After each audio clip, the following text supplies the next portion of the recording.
Anda masih bergabung bersama kami dalam Berita Sulawesi Tengah. Bagi Anda yang baru bergabung, kami kembali sajikan 3 berita utama hari ini. 3 tersangka kasus korupsi pembangunan ruas jalan di Kabupaten Parigi Motong resmi ditahan Kejaksaan Tinggi Sulawesi Tengah. Aparat gabungan gencar melakukan patroli malam untuk mengantisipasi tindak kriminal di Palu.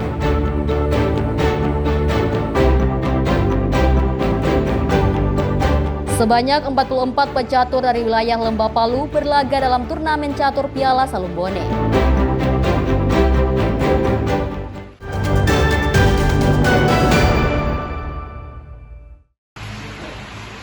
Sebanyak 44 pecatur dari Kabupaten Donggala, Sigi, dan Kota Palu mengikuti turnamen catur terbuka di Desa Labuan Salumbone, Kecamatan Labuan, Kabupaten Donggala, Minggu siang. Turnamen ini memperebutkan piala dan bonus jutaan rupiah. Para pecatur dari Lembah Palu ini cukup antusias mengikuti turnamen yang digelar di aula kantor Desa Labuan Salumbone. Event ini selain memperingati hari ulang tahun Desa Labuan Salumbone, juga sekaligus menjaring bibit pecatur potensial di Kabupaten Donggala. Panitia turnamen menyebut jika event olahraga yang mengandalkan otak ini sudah kali kedua digelar dan selalu menarik perhatian peserta. Selain menjadi ajang silaturahmi, juga sekaligus mengasah kemampuan pecatur dalam mengembangkan bakat dan prestasinya. Kegiatan catur, turnamen catur Salumbone yang kedua ini diadakan dalam rangka kegiatan ulang tahun desa yang ulang tahun desa ini tanggal 8 Oktober tahun 2005 dan yang kemarin tertunda diadakan hari ini. Ini yang kedua kalinya, turnamen catur yang kedua kalinya. Alhamdulillah peserta ini ada dari berbagai kabupaten, Kabupaten Sigi, Kabupaten Parigi Motong, Kota Palu, dan khususnya Kabupaten Donggala. Pengurus Percasi Donggala menyampaikan apresiasinya terhadap kegiatan yang digelar oleh pemerintah Desa Labuan Salumbone. Event olahraga ini diharapkan tidak hanya menjadi wadah penyaluran hobi, tapi sekaligus menjadi ajang pencarian bibit pecatur potensial. Alhamdulillah pelaksanaan catur Salumbone 2 ini alhamdulillah kami menghadapi cukup bagus. Artinya usaha yang dilakukan oleh PKS memberikan nilai tambah terhadap Percasi Kabupaten Donggala dalam pelaksanaan kegiatan ini.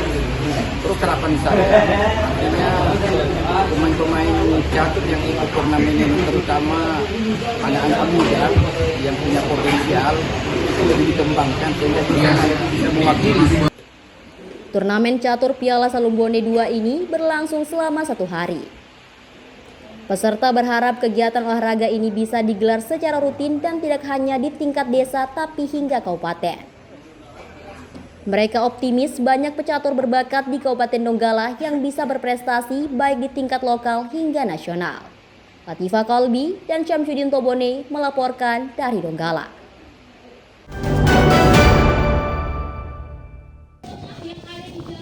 Pantai Tanjung Karang menjadi salah satu destinasi wisata bahari favorit di Kabupaten Donggala.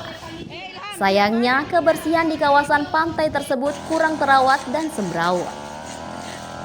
Menyikapi kondisi tersebut, ratusan warga pemerintah setempat bersama mahasiswa Fakultas Kesehatan Masyarakat Universitas Tadulako bersama warga setempat melakukan aksi peduli lingkungan Jumat pagi. Mereka memulai aksi dengan memungut sampah yang berserakan di pesisir pantai. Sampah-sampah baik plastik maupun daun kering tersebut kemudian dimasukkan ke kantong plastik berukuran besar. Selain di pesisir pantai, massa juga melakukan penanaman puluhan bibit pohon produktif di kawasan pantai tersebut. Pohon tersebut diharapkan selain menjadi pelindung sekaligus bermanfaat untuk masyarakat setempat. Sedikit mungkin terkait tujuan kegiatan ini apa sebenarnya? Baik, tujuan dari kegiatan kami ini merupakan kegiatan advokasi kesehatan di mana tema kami itu adalah berakar dari aksi bertumbuh untuk bumi, di mana tujuan ini untuk mengajak masyarakat untuk lebih peduli mengenai lingkungan di sekitar kita dan untuk meningkatkan kesadaran bahwa lingkungan itu sangat perlu untuk diperhatikan, dan ini merupakan salah satu syarat supaya masyarakat bisa tetap tumbuh sehat. Oke, mungkin kenapa pilih lokasinya di sini? Kami memilih Donggala karena kami ingin keluar dari zona nyaman kami, yaitu di Kota Palu. Kami ingin memilih Donggala, jadi kami memilih Donggala, dan Donggala merupakan salah satu kabupaten di mana di sini itu tempat wisata, terutama di Tanjung Karang. Untuk agenda kegiatan kami di sini itu ada aksi bersih-bersih, kemudian ada penanaman pohon dan cek pemeriksaan kesehatan gratis. Kegiatan sosial mahasiswa dan masyarakat ini mendapat respon positif dari pemerintah Kabupaten Donggala. Selain menjaga kebersihan kawasan pantai Tanjung Karang, juga menghijaukan area wisata yang sudah terkenal di Indonesia tersebut. Jadi kegiatan aksi bersih pada hari ini sangat bagus dan kita apresiasi, pemerintah daerah mengapresiasi kegiatan semacam ini.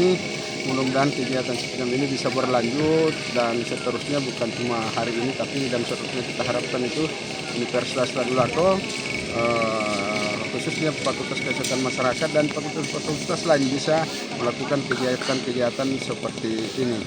Pemda pasti mensupport kegiatan-kegiatan seperti ini. Seperti itu.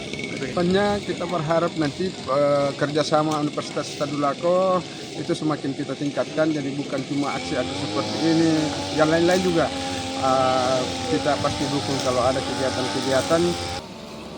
Bersih-bersih kawasan pantai Tanjung Karang diharapkan bisa memotivasi pengelola dan pengunjung untuk tetap menjaga kebersihan objek wisata tersebut. Julianus K. dan Syamsuddin Tobone melaporkan dari Donggala.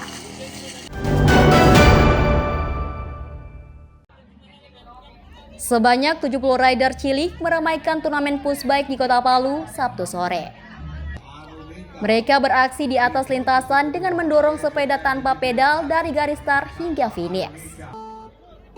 Dengan helm warna-warni dan perlengkapan khas balap, satu persatu peserta melaju, menunjukkan kelincahan dan keberanian mereka. Sesuai usia, tak jarang ada yang terlihat tegang, namun tetap berusaha menyelesaikan lintasan dengan percaya diri.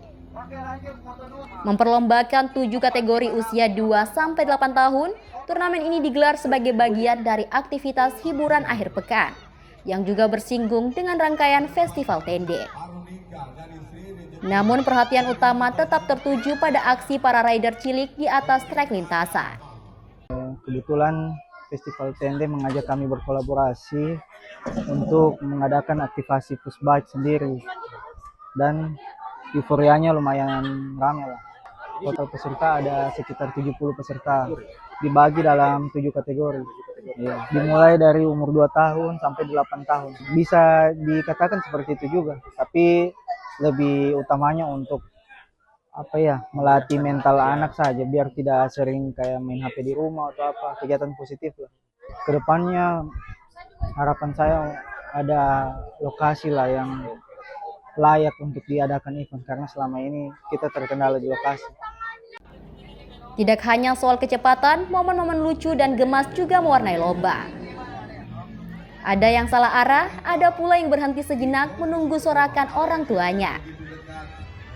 Mereka menilai lomba ini sebagai ruang positif untuk menyalurkan minat dan bakat anak sejak dini. Tanggapan saya bersyukur bisa ikutkan anak saya di acara ini, acara yang luar biasa. Semoga kedepannya ada lagi event-event berikutnya untuk olahraga pushbike. Alhamdulillah anak saya Riders 2020 Girls juara 1 elit utama. Kategori apa tadi? Kategori elit girl. Harapan saya semoga anak saya lebih fokus lagi berlatih, karena kebetulan lagi malas berlatih. Jadi semoga dengan dapat juara lagi lebih fokus lagi berlatih supaya bisa jalan lagi ke luar kota ikut-ikut event.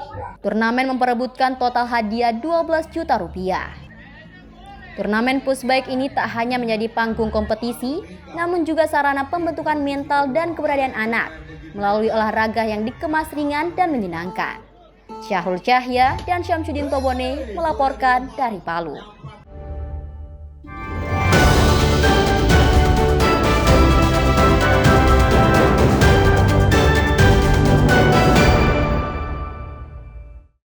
Informasi tadi mengakhiri jumpa kita dalam rangkaian berita seputar Sulawesi Tengah. Atas nama rekan yang bertugas, Saya Aubrey lagi yang mengucapkan terima kasih atas kebersamaan Anda. Selamat beraktivitas dan sampai jumpa. Songgom Puasi, Tabe.